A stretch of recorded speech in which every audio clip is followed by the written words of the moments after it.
클래식 인물 열전. 손수연의 팡팡 스토리 클래식.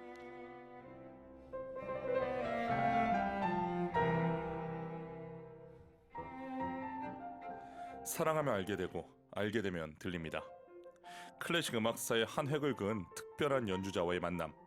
드라마틱한 삶을 살았던 음악가의 인생과 음악 이야기가 있습니다. 매주 금요일 클래식 연주자들의 영화 같은 인생 이야기를 들려주실 음악평론가 손수영 교수님, 안녕하십니까? 네, 안녕하십니까? 한 주 동안 잘 지내셨습니까? 네, 잘 지냈습니다. 어느새 5월에 길목에 들어섰습니다. 그러니까요. 손수영 교수님이 싫어하는 봄이 지나가고 이제 여름이 다가오고 있습니다. 빨리 좀 더 지나갔으면 합니다. 제가 지난주 그 말씀하신 장면이 너무 인상 깊어서 제가 유튜브로 다시 보기를 몇 번이나 봤거든요. 너무 재밌는 거예요. 아니, 저도 네. 그 유튜브 보니까 굉장히 단호하더라고요. 모르셨죠? 이렇게 단호하신 네, 게. 네, 비염의 고통이 그걸로 나온 예. 것 같습니다. 그래서 정말 느껴졌어요. 정말 그 비염을 싫어하시는구나. 네. 와, 한 주 동안 어떻게 요즘에 한참 또 강의로 바쁘시죠? 네, 근데 중간고사여서 네. 조금 저희 이제 학생들은 바쁘지만 선생들은 조금 쉬어가는, 아. 재정비하는 그런 시간을 지금 가졌습니다. 우리가 아주 좋아하는 시간 아닙니까? 네, 좋아하는 시간입니다. 시험은 조교에게 맡기고. 네, 굉장히 한 주 열심히 동안 하라고 얘기하면 되니까. 아, 좋습니다. 오늘 만나게 될 인물 누구입니까? 네, 뭐 말이 필요 없는 분이라는 생각이 듭니다. 클래식을 잘 모르는 분이라도 이분의 이름 한 번은 다 들어본 적이 계실 텐데요. 음악이 얼마나 아름다우며 또 음악을 누리며 사는 삶이 얼마나 행복한지를 알려주고 싶다. 이러한 말을 남긴 너무나도 유명한 미국의 지휘자 레너드 번슈타인을 소개해드리겠습니다. 우리 음악하는 사람들의 이른바 스타 중에 스타. 그쵸? 아, 별 중에 별이죠. 드디어 만나는군요. 미국 출신의 레너드 번스타인, 유럽의 지휘자. 카라얀과 라이벌로 손꼽혔던 인물 아닙니까? 사실 저는 옛날 네. 아주 어릴 때는 이 두 분 구분 잘 못했어요. 아, 비슷하게 예, 생겨서? 외모가 좀 비슷하고 또 이분들이 둘 다 이제 그 TV 시대, 영상 시대의 이제 스타다 보니까 흑백. 비슷한 이미지의 사진들이 굉장히 많아서 사실은 어렸을 때는 잘 구분을 못할 정도였는데 뭐 너무나 유명한 인물이고 또 카라얀과 함께 20세기 후반의 그 대표적인 지휘자로 꼽히는 한 사람이잖아요. 지휘 이외에도 또 작곡가, 피아니스트, 또 음악 교육자, 그리고 많은 책을 쓴 작가이기도 했습니다.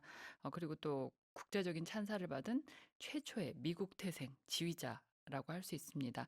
음악 평론가 도널 해나한에 따르면은요, 번슈타인은 미국 역사상 가장 재능 있고 또 성공한 음악가 중에 한 명이라고 말했습니다. 와, 그 외국에서 교수님 이렇게 얘기할 것 같아요. 한국의 음악평론가 손수연에 따르면 네, 점점점점점 나올 거 따르면 아닙니까? 네네. 와, 무서운데요? 네, 그 말이 이제 어떤 신뢰를 갖기 위해서 노력하겠습니다. 자, 레너드 번스타인을 이야기할 때 이번에도 또 대타 이야기 나옵니까? 어쩔 수 없습니다. 네, 대타로 무대에 선 이야기 말씀해 주십시오. 천재 아니면 대타 둘 중에 하나로 가기 때문에 네, 네, 이 번슈타인의 이러한 대타 전설 스토리는 지난해 개봉했던 영화 브래들리 쿠퍼가 감독하고 주연했던 영화 마에스트로 번슈타인에도 굉장히 그 도입에 이렇게 시작이 됩니다. 그래서 굉장히 인상적인 장면으로 시작이 되는데요. 네, 1943년 11월 14일 날 새벽에 미국 카네기홀에서는 비상사태가 벌어졌다고 합니다. 오후에 그 뉴욕 필하모닉 오케스트라 공연이 예정이 돼 있었는데요. 네. 지휘자 브루노 발터가 독감에 걸려서 무대에 못 오르는 사고가 갑자기 발생을 했다고 하는데요. 공연 당일에 연주를 할 수가 이제 취소할 수는 없는 상황이잖아요. 네. 그러다 보니까 뉴욕 필은 정말 뭔가 파격적인 결정을 내리게 되는데요. 입단한 지 얼마 되지 않은 정말 25살의 보조 지휘자한테 무대를 맡기기로 결정을 합니다. 그리고 이제 갑자기 호출을 받은 이 신참 지휘자는 영화에도 막 그렇게 나옵니다. 옷도 제대로 갖추지 못하고 막 달려가서 무대에 오르게 됩니다. 연주자들하고는 당연히 리허설 한번 제대로 할 기회도 없어가지고 공연 중에 사고만 나지 않아도 다행이다 이렇게 생각을 했겠죠. 그리고 또 관객들은 얼마나 신경질이 났겠습니까? 거자 그렇죠. 브루노 발터를 볼 줄 알고 왔더니 저런 어린 풋내기가 무대에 서다니 비싼 티켓을 네. 구매했는데. 이게 무슨 상황이냐 이렇게 봤을 텐데요. 어 그런 엄청난 압박감 그리고 또 우려를 극복을 하고 공연은 아주 성공적으로 끝나게 됩니다. 이 신참 지휘자가 오케스트라를 너무도 노련하게 이끌었는데요.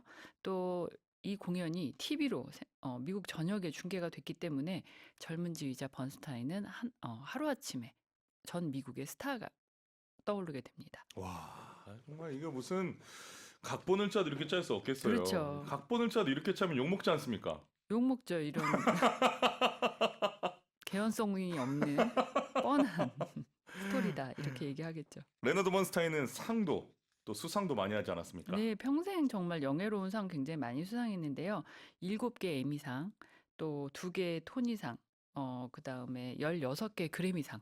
그중에는 또 평생 공로상도 포함이 된다고 하고요. 네. 여기다가 또 아카데미상, 음악상 후보에도 오르고 있습니다. 그래서 천부적인 재능을 타고난 데다가 굉장히 또 멋진 외모, 그리고 위트 있는 뭐 태도 이런 것들이 이런 것들을 갖춘 번슈타인은 어떤 클래식 관객들한테는 굉장히 다정한 안내자이자 미국의 문화예술을 상징하는 아이콘으로 남게 됩니다. 아, 참 이 문장이 인상적입니다. 문화예술을 상징하는 아이콘. 그렇죠. 미국의 아, 문화예술. 우리나라의 문화예술을 상징한 사람은 누구일까요?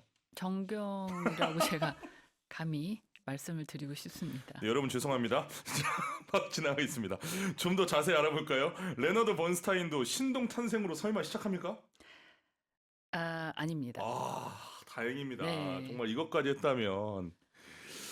신동이었다면은 아마 그렇게 드라마틱한 데뷔가 이루어지지 않았을 것 같습니다. 일찍이 뭔가 비단 꽃길을 깔아주지 않았을까 싶은데요.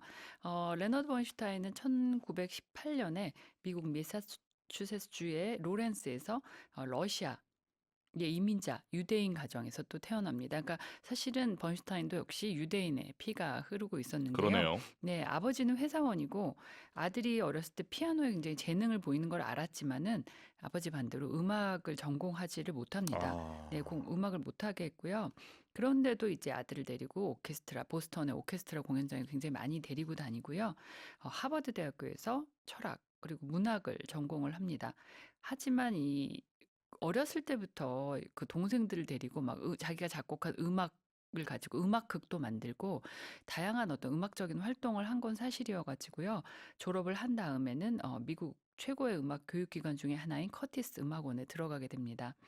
거기서 지휘 수업을 들었고요. 또 재능을 인정받아서 1943년에 뉴욕 필하모닉의 부지휘자로 임명이 되고 와우. 그 임명되던 그 해에 바로 이제 아까 말씀드린 브루노 발터가 독감에 걸린 탓으로 얼떨결에 데뷔 무대를 갖게 됩니다. 자, 그렇지만 네, 그렇게 되면 이제 뭔가 또 엄청난 스타 탄생이 시작이 될 것 네네. 같잖아요. 근데 거기까지였습니다, 사실. 아, 그런가요? 잠깐 좋다 말고 네. 번슈타인이 뉴욕 필에 제대로 된 상임 지휘자 자리를 맡기까지는 그 후로 약 14년이라는 세월이 필요로 했습니다. 아, 이거 좋네요. 네네. 인간적이고. 뭔가 네. 인간적이죠. 예.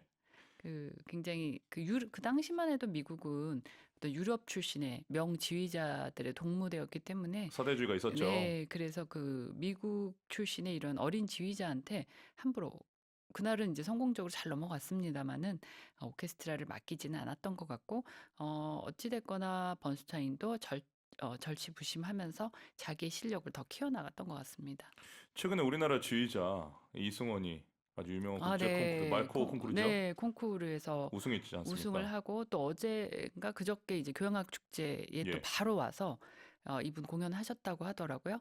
그래서 나중에는 비올라까지 연주를 하셨다고 하니까 정말 사실 지휘로 동양인이 세계적인 콩쿠르에서 우승을 한다든지 하는 건 참 어려운 일인데 정말 우리나라 음악가들의 한계가 어딜지 진짜 궁금해집니다. 어떻게 생각하십니까? 우리나라 3대 오케스트라가 지금 다 외국인 지휘자지 않습니까?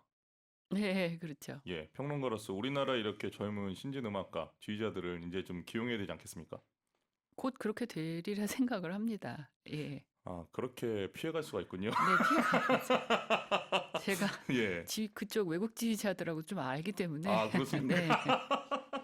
아, 굉장히 대본에 없는 예리한 질문을 했는데 네. 아, 정말 기가 막히게 피해가시네요. 네, 곧 그렇게 되리라고 저는 기대하고 있습니다. 지금 곧 그렇게 되리라. 그 말씀처럼 묻히기만 말이 없지 않습니까? 아닙니다. 이루어질 겁니다. 알겠습니다. 저도 바라고 있습니다. 자, 다시 돌아가겠습니다. 번스타인은 작곡가로도 유명하지 아, 않습니까? 작곡가도 유명하죠. 네. 교향악, 관현악, 뭐 발레 음악, 영화 음악, 또 연극 음악, 합창, 오페라, 뮤지컬, 실내악 정말 다양한 장르의 곡을 음, 다 썼고요. 네. 잘 알려진 번슈타인의 작품으로는 57년 브로드웨이 뮤지컬 웨스트 사이드 스토리가 있고요. 또 세 편의 교향곡, 그다음에 오페라 캔디드라는 작품이 있고 또 그 제클린 케네디의 의뢰로 1971년에 작곡한 미사 음악 등이 있습니다. 또 엘리아 카잔 감독의 1955년 영화 워터프론트에서도 영화 음악을 작곡하기로 했을 정도로 네. 아주 다방면의 작품이 남아 있습니다. 네, 어서 음악을 들어보겠습니다. 그럼 여기서 세뮤얼 바버의 현우리안 아다지오 작품으로 11일 레너드 번스타인이 지휘하는 뉴욕 필하모닉 오케스트라 연주로 감상하시겠습니다. 세뮤얼 바버의 현우리안 아다지오 작품으로 11일 레너드 번스타인이 지휘하는 뉴욕 필하모닉 오케스트라 연주로 감상하셨습니다.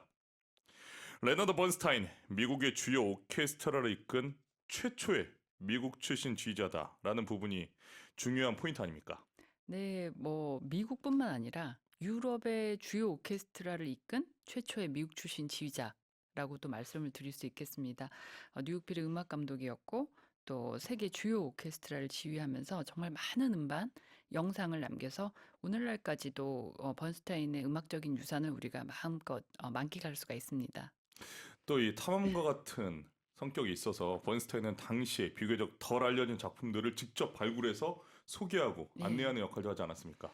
모차르트나 베토벤처럼 잘 알려진 작곡가의 작품도 많이 연주를 했지만 네. 사실 그 당시에는 별로 많이 알려지지 않았던 작곡가 구스타프 말러 연주에 굉장히 집중을 했습니다. 그래서 오늘날의 그 말러를 재발굴하는데 중요한 역할을 한 사람이 번스타인입니다. 우리나라 영화 그 박찬욱 감독의 헤어질 네. 결심에도 이제 최근에 이 말러 교향곡 5번 사악장 아다지에토가 나와가지고 굉장히 좀 관심을 끌고 있는데요.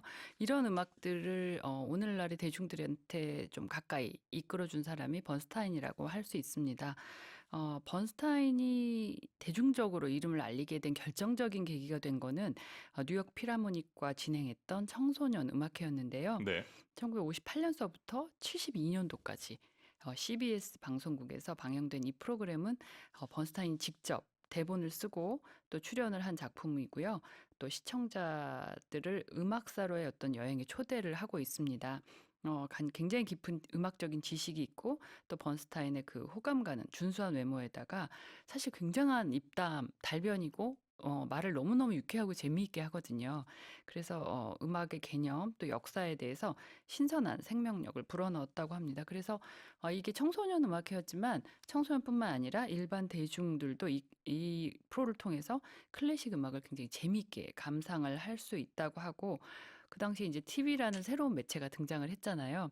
그래서 이걸 통해서 번스타인은 전 미국적인 스타로 떠오르게 됩니다. 아, 그렇군요.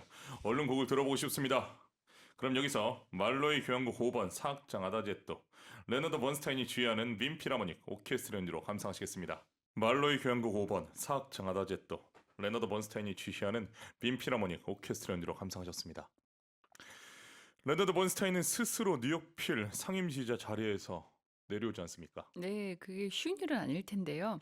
1958년에 뉴욕필 상임 지휘자를 맡아서 명성을 얻은 다음에 1969년에 스스로 물러나게 됩니다. 그러면서 굉장히 박수를 받으면서 떠나게 되는데요.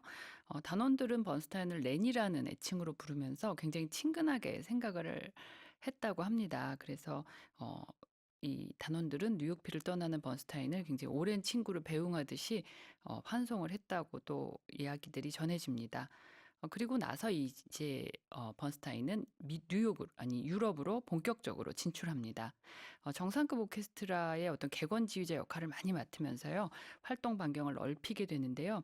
당시에는 정말 미국 출신의 지휘자가 유럽의 명문 교향악단을 지휘한다는 게 굉장히 어려운 일이었죠. 최근에 우리나라의 김은선 지휘자가 베를린 필하모닉을 네. 지휘를 하면서 굉장히 화제가 됐는데요.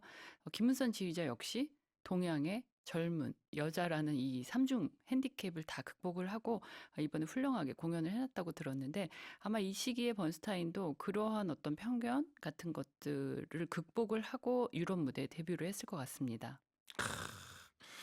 베를린 필하모닉, 빈 필하모닉, 로열 콘서트 해바우 등 이 이름만 들어도 설레는 오케스트라를 그 당시에 미국 출신 네네. 지휘자가 지휘를 했다. 정말 대단한 일 아닌가요? 그렇죠. 뭐 일단은 이분의 어떤 기본적인 실력, 네. 그런 재능들이 받침이 됐겠지만 어찌 됐거나 굉장히 그러니까 유럽 스타일의 지휘자하고는 달랐던 매력이 또 아마 유럽인들한테도 어필을 했던 것 같습니다. 번슈타인은 베를린 필하모닉이나 빈 필하모닉 또 로열 콘서트 허바우 같은 세계 정상급 교향악단을 꾸준히 지휘하면서 경력을 쌓고요. 1989년 11월에 베를린 장벽이 무너졌을 때 그의 성탄절에 베를린에서 통일 축하 공연이 열렸는데요. 6개 국가의 그 최고의 오케스트라에서 또 최고의 연주자들이 연합팀을 꾸려서 무대에 올랐습니다. 근데 그때의 지휘자가 바로 번슈타인입니다. 와. 저는 이 번스타인의 음악, 뭐 삶, 생애 모두 다 존경하지만 지금 이 데뷔적으로 비교가 되는 부분을 참 흥미롭게 보는데 이 카라얀은 오케스트라 단원들과 단 한 번도 식사를 하지 네, 않았다고 굉장히 권위적인 인물이었죠. 들었는데 번스타인은 거의 매일 같이 햄버거를 먹었다고. 네, 식사도 하고 굉장히 친근하게 네. 지내고 인간적인 매력이 굉장히 컸던 사람이었던 것 같습니다. 그러니까 그런 부분을 유럽에서 그때 당시에 좋아했나요? 저는 그 부분도 참 궁금합니다.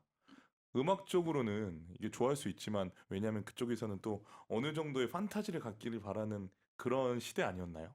근데 이제 그런 어떤 지휘자나 연주자의 신화가 네. 뭔가 TV나 이런 다양한 매체를 통하면서 이제 1960년대, 70년대로 들어가면서 좀 더 대중한테 가까이 다가갔던 것 같습니다. 그러니까 사실 공연장을 가지 못하는 관객한테는 대부분 음반으로만 이 연주자를 접할 수가 있었잖아요. 그 네. 전까지는 사실 그 전 불과 그로부터 50년 전까지만 해는 아예 음반도 없었기 때문에 공연장에 음. 가지 못하면 이 사람을 알 길이 없었는데 이제 음반을 통해서 접하다가 이제는 TV라는 매체, 뭐 영화라는 매체가 등장을 하면서 굉장히 그런 것들로 친근하게 다가가고 또 실제로도 이 사람이 그러한 어떤 성품 자체가 굉장히 소탈했기 때문에 유럽의 단원들한테도 굉장히 뭐 유럽 단원들이 자존심이 굉장히 센데도 불구하고 이렇게 번스타인을 계속 많이 받아들였다는 거는 단원들이 이 지휘자를 좋아했다 이렇게 말씀을 드릴 수 있겠죠.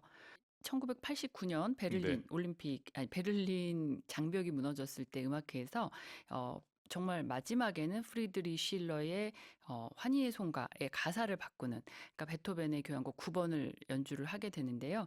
거기서 이제 환희라는 그 프로이데라는 단어가 나오잖아요. 근데 그거를 프라이하이트 자유라는 단어로 바꿔서 사용합니다. 그러면서 와. 이제 번슈타인이 나는 베토벤이 우리에게 그 사람의 축복을 내렸으리라고 확신한다고 말했습니다. 그렇게 열정적인 지휘를 마치고요. 정말 모든 걸 쏟아냈거든요. 근데 사실 그 당시 번스타인은 폐암 투병 중이었습니다. 그래서 베를린 장벽 앞에서의 공연을 마친 10개월 뒤에 세상을 떠납니다. 아, 그렇군요. 레너드 번스타인 이야기를 하면서 이렇게 또 엄숙하게 네. 이 소름 끼치게 감동을 받은 건 오랜만입니다. 항상 유쾌하고 즐거운 그런 감동을 받았는데 오늘은 또 다른 컬러의 감동을 받습니다. 지휘자로서 레너드 번스타인이 즐겨 연주한 레파토리 뭐가 있을까요? 어 뭐 정말 다양한 음악을 뭐 그렇게 따로 편식하지 않고 많이 했습니다. 바로크 시대서부터 동시대 음악까지 네. 폭넓은 클래식 레퍼토리를 연주를 했는데요. 또 뿐만 아니라 뭐 모차르트나 슈만이나 브람스, 뭐 베토벤 이런 작곡가뿐만 아니라 말러, 시벨리우스, 닐슨과 또 같은 당시에는 좀 덜 알려진 작곡가들의 음악도 재조명을 했고요. 그리고 또 스트라빈스키, 힌데미트, 또 쇼스타코비치, 리게티 등 자신과 동시대의 작곡가들 작품도 자주 공연을 했습니다. 그리고 앞서 들으신 사무엘 바버, 또 조지 거신, 아스 코플랜드, 또 찰스 아이브스 같은 미국 작곡가의 작품을 세계에 널리 알렸다는 데서도 이 사람의 공로가 크다 할 수 있겠고요. 또 재즈나 뮤지컬 당시에 사실 클래식 음악으로는 치부되지 않았던 것들을 클래식 음악으로 영역을 확장을 시키는 그러한 업적도 있습니다. 그리고 본인 자신이 굉장히 뛰어난 피아니스트였기 때문에 조지 거신이라든지 모차르트, 라벨 같은 작곡가들의 작품을 그런 피아노 협주곡을 연주하면서 직접 지휘를 하기도 했습니다. 한마디로 뭐 안 한 음악이 없네요. 안 한 음악이 진짜 없습니다. 네. 이 레너드 번스타인의 이 스타일을 보면 우리나라 지금 딱 대한민국 현대에서 원하는 그 엔터테이너 아닙니까? 그렇죠. 그리고 번스타인은 또 다른 말로는 춤추는 지휘자다 이런 말씀 많이 나오거든요. 댄서. 네, 댄서라는 말 나오는데 흔히 이제 포디움 댄스라고 얘기를 하잖아요. 네네. 그래가지고 굉장히 또 흥겹고 막 무대에서 정말 온 몸이 다 흠뻑 젖을 정도로 열정적인 모습으로 이제 그런 어떤 깊은 음악적인 표현을 하는 것이 번슈타인 지휘의 특징이라고 하는데요. 감성적인 측면이 굉장히 부각이 되고 정말 무슨 마치 무용가가 춤을 추듯이 하는 어. 그런 포디움 댄스들이 많이 나오게 됩니다. 근데 이제 한편에서는 저건 너무 쇼맨십이 강하다. 음. 또는 하여튼 뭐 품위가 없다. 아니면은 굉장히 심파적이다. 뭐 이런 비판도 나오기는 하지만은 굉장히 음악적으로는 직관적이 강해서 함께 연주하는 연주자들한테도 많은 영감을 줬다고 합니다. 교수님 생각이 궁금합니다. 우리나라를 대표하는 음악 평론가이기 때문에 그런 퍼포먼스가 뛰어난 레너드 번스타인 어떻게 좀 생각하십니까? 아니 근데 이 사람이 뭐 그것만 하고 춤만 열심히 추면서 네. 음악이 별로였다면 네. 이거는 조금 비판의 대상이 될 텐데 자기가 그렇게 흥겹게 무대를 즐기면서도 또 좋은 음악들을 많이 만들어냈기 때문에 저는 굉장히 좋다고 생각을 합니다. 아, 그렇습니까? 네. 아, 예, 잘 알겠습니다. 앞으로 저도 댄서를 생각해 보겠습니다. 네, 조금 연마하셔가지고 아, 오늘 추천해 주신 번스타인의 캔디드 서곡 우리 대화가 길어져서 오늘 클로징 곡에 들려드려야 될 것 네네네네. 같습니다. 교수님 오늘도 즐거웠습니다. 네, 저도 감사했습니다. 다음 주 인물은 누굽니까? 다음 주에는 여성 연주자입니다. 영국의 우아한 장미라고 불리는 첼리스트 자클린 뒤프레에 대해서 네, 디프레가 나오는군요. 뭔가 가슴 아픈 이야기가 펼쳐질 것 같습니다. 알겠습니다. 한 주 동안 디프레를 생각하면서 미리 저는 예습을 하고 오겠습니다. 자, 그럼 다음 주에 뵙겠습니다. 고맙습니다. 네, 감사합니다. 한 주 동안 건강하십시오. 네. 오늘 손수연의 팡팡 스토리 클래식 지휘자 레너드 번스타인의 인생 스토리와 함께했습니다.